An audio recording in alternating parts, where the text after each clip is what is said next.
आपस में बैठी हुई थी और इस बात की चर्चा चल रही थी कि बाबा बच्चों को कहता है कि बच्चे, एक समय ऐसा आएगा कि पांचों तत्व इकट्ठे ही उपद्रव मचाएंगे।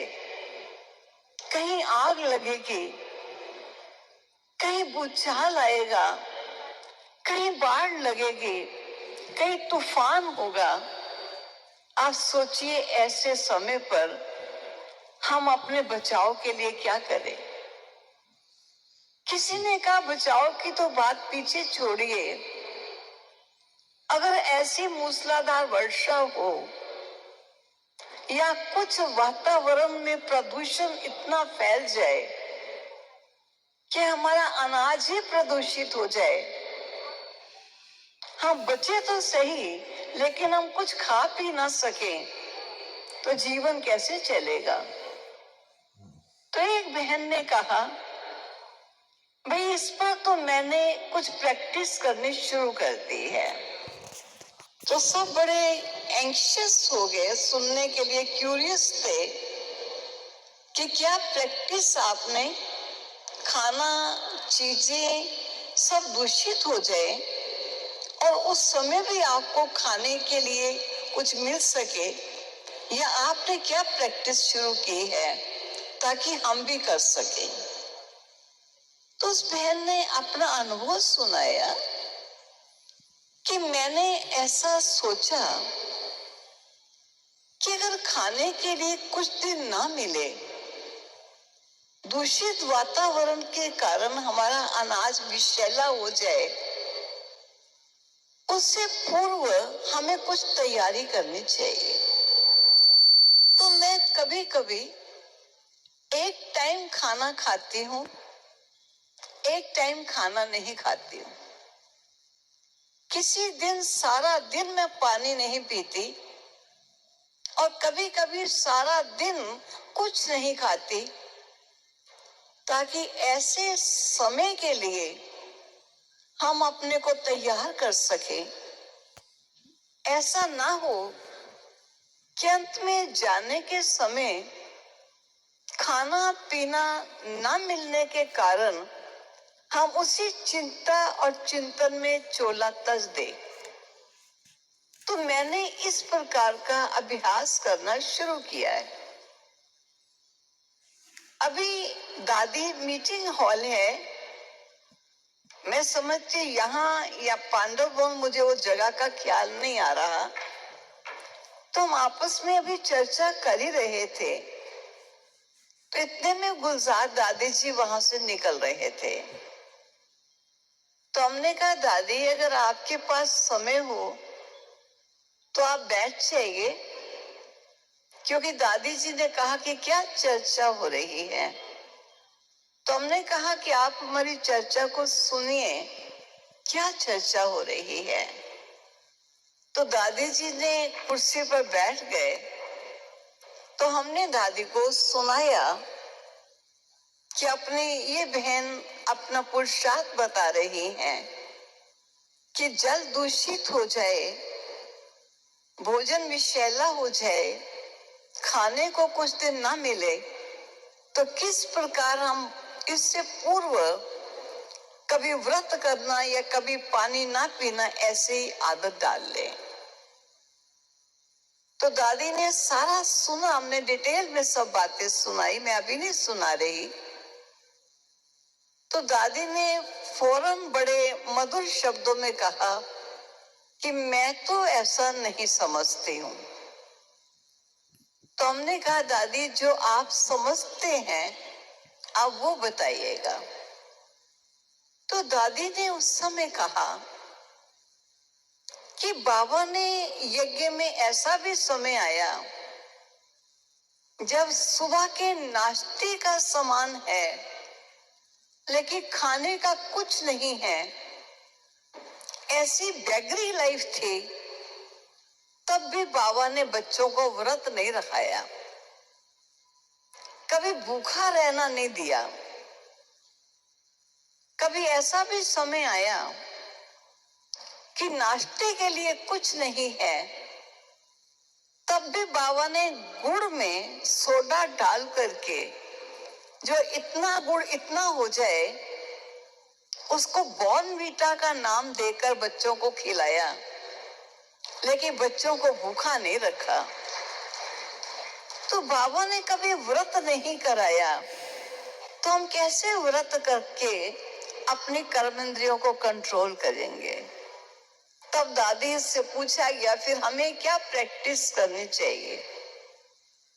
तो दादी ने अपने अनुभव और बाबा की आज्ञा के अनुकूल यही बात सुनाई कि ऐसे भयानक समय से आने से पूर्व हमें अपनी अनासक्त वृत्ति का निर्माण करना चाहिए। अगर हमारे अंदर अनासक्त वृत्ति होती है, स्वाद लेकर के, रस के वशीभूत होकर के हम कुछ स्वीकार नहीं करते, परंतु जो शिव बाबा के यज्ञ से हमको मिला या भंडारे से प्राप्त हुआ, वो शरीर के लिए उपयुक्त है, उतनी ही चीज शरीर को दे दीजिए। ऐसा नहीं कि आज तो पूरी बनी है, रोज पूरी तो बनती नहीं, 2 की जगह चलो 4 खा लेंगे, कोई रोज थोड़ी खाते हैं। आज समोसे बने हैं, वैसे तो सबको 1-1 समोसा मिला है, क्यों नहीं 2 समोसे और 2 गुलाब जामुन भी खा लिए जाए। कल मीठा ज्यादा नहीं खाएंगे, आज तो बन ही रहा है। तो स्वाद के वशीभूत, आसक्ति के वशीभूत अगर हम कुछ स्वीकार करेंगे, तो जब ऐसा नाजुक समय आएगा, तो जिनके अंदर आसक्ति की भावनाएं होंगी, वो अनासक्त आत्मा न होने के कारण आसक्तियां उन्हें परेशान करेंगी, और ऐसी आत्माओं के विषैले अन्न के समय उनको भूखा रहने में, अन्न की याद में उनको प्राण तजने पड़ेंगे। इसलिए बहुत पहले से अगर आपको अभ्यास करना है, तो अपनी अनासक्त वृत्ति का निर्माण करो। कुछ भी स्वीकार करना है, आसक्ति नहीं होनी चाहिए। और बाबा ने यज्ञ वत्सों को यज्ञ में इस प्रकार की ट्रेनिंग दी थी कि जब ज्यादा खाने पीने को नहीं था, तब बाबा ने एक बार खीर के साथ सबको कहा था, दूध में चावल डाल के जो खीर बनती है, आज सभी बच्चे खीर के साथ भोजन करेंगे, आज और कुछ भी नहीं मिलेगा। शाम की क्लास होती थी, उसमें बाबा अपने बच्चों की कचहरी करते थे और पूछते थे कि बच्चे सब सारा दिन अच्छे रूप से गुजरा, किसी ने कोई भूल की हो या किसी ने किसी की कोई भूल देखी हो तो वर्णन करो। तो एक बहन ने हाथ खड़ा किया, कहा बाबा, आज बाबा ने, आपने सुबह कहा था कि खीर के साथ भोजन खाना है। बाबा, मैंने खीर भी नहीं खाई, मैंने तो पापड़ के साथ ही रोटी खा ली। बाबा ने कहा, तुम्हारी पापड़ में आसक्ति थी, तुम्हें खीर नहीं अच्छी लगती थी, इसलिए तुमने पापड़ से खाई, ये तुम्हारा कोई त्याग नहीं था।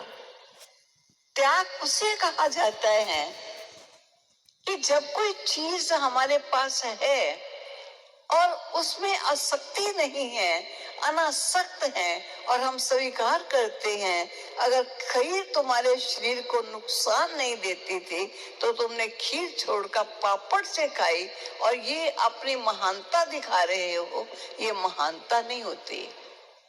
महानता त्याग में है, महानता पदार्थ में नहीं होती। तो बाबा बच्चों को कैसे अनासक्त रूप बच्चों का होना चाहिए, ये बच्चों को सिखाता रहा।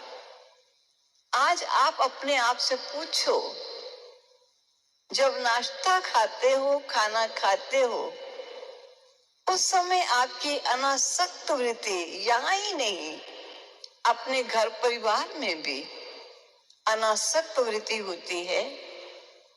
कोई चीज आसक्तिवश मुझे अच्छी लगती है, स्वादिष्ट लगती है, ऐसा समझकर कभी स्वीकार ना कीजिए।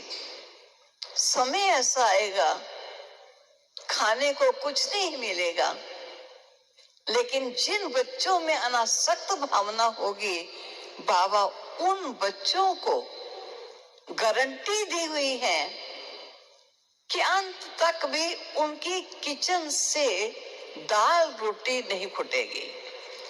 उनको दाल रोटी जरूर मिलती रहेगी। ये कभी ना सोचना हम भूखे रह जाएंगे।